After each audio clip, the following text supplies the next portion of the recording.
Hey, sexy bitch. 1, 2, 3, 4, 5, 6, 7, 8.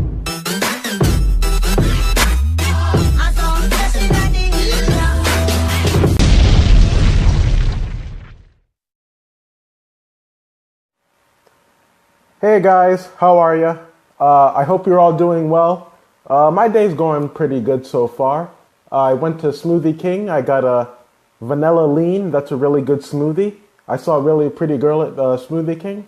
I'm thinking I may try and talk to her. But I hope you're all doing well, and I'm doing really well because today I'm going to talk to you about Marvel's new movie, Doctor Strange. Because it looks like everything is getting really magical in the Marvel Cinematic Universe. And the Sorcerer Supreme makes his big screen debut for Marvel. So can you believe it, folks? You know, we've truly come a long way. Can you believe that Doctor Strange is the 14th film in the Marvel Cinematic Universe? You see, at this point, you would think that some of these Marvel Studio films would get a little predictable and feel a little stale and seem like there are no other areas to really explore. But like, on the other hand, Marvel has been doing a very well job of introducing lesser known heroes and mixing up the genre and finding a way to really change up their formatting and still stay and feel very fresh. You see, Doctor Strange is the 14th film in the Marvel Cinematic Universe, and with films like this, I can say cheers to another 14. This film is the freshest thing that I think Marvel has done since Guardians of the Galaxy. You see, Dr. Stephen Strange is a successful yet somewhat arrogant doctor, and one night his life changes in a car accident because it robs him of his hands, and he uses his hands.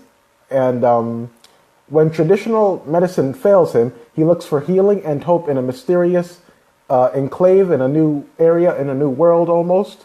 And he quickly learns that this area is kind of dark and really magical, and he becomes the hero we know and love today.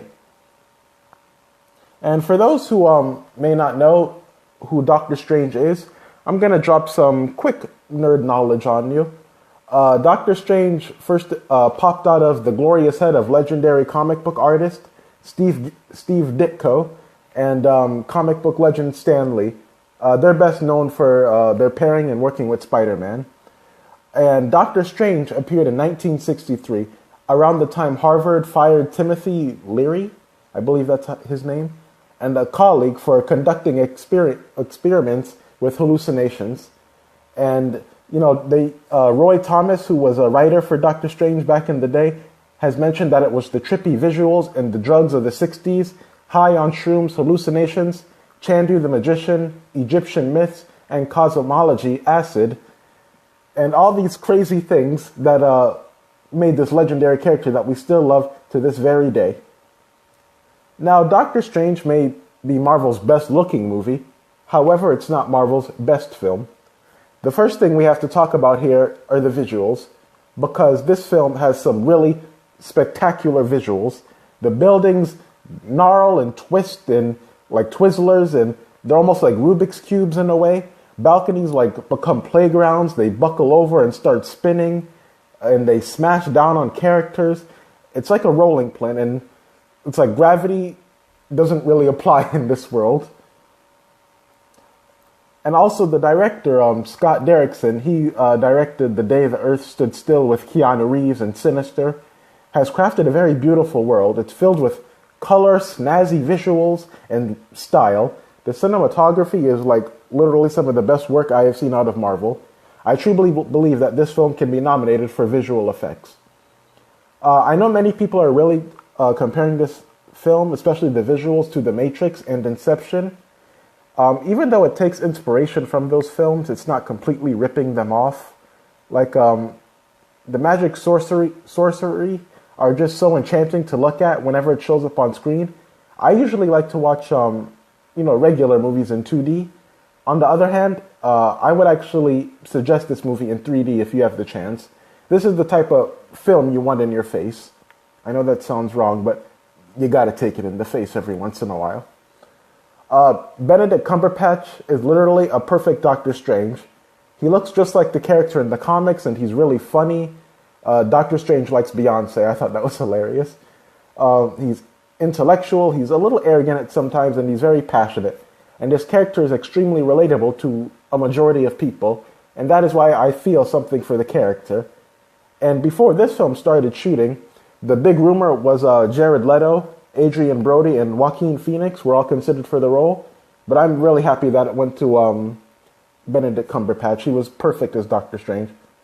Also, in my opinion, I have a really hard time with his name. Chiwetel Ejiofor. I'm sorry if I butchered that. He was in 12 Years a Slave, in 999. He always gives a really good performance, but sometimes it seems like he's overacting. Like, it's almost like he wants to go for the Oscar in a Marvel movie. Once again, my only real complaint with Marvel is they rush the origin story and have somewhat of, how can I put this, a forgettable villain. The villains are getting a little bit more well-rounded, so that's good. However, the villain in this movie, played by Mads Mikkelsen, he was in Hannibal, the TV show, and Casino Royale. And for someone who's named Mads, he comes off really easygoing for a villain. So these are my final bitch and Buddha thoughts on Doctor Strange. It was awesome, and it's a very, very cool character. I really like his pimp cape, and that cape is almost a character of its own. It really has almost like a personality in a way. And it's another great adaptation into the MCU.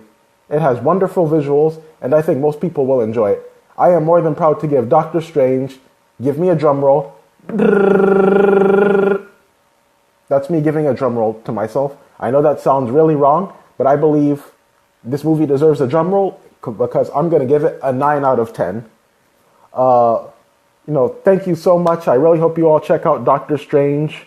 One thing I forgot to mention, Rachel McAdams is in it, and she gives a very good performance as always. So check that out. And really, I just love Doctor Strange, and I actually want to see it again. I want to pick up the Blu-ray, and hopefully you all enjoyed Doctor Strange as much as I did. I think most people are liking it, and yeah, I hope you enjoy it, and I hope you enjoyed this video. Wish me luck on the Smoothie King girl. I'm pretty sure it won't go the way I'm hoping. But overall, thanks for watching, and check back again. That way I can see you all next time.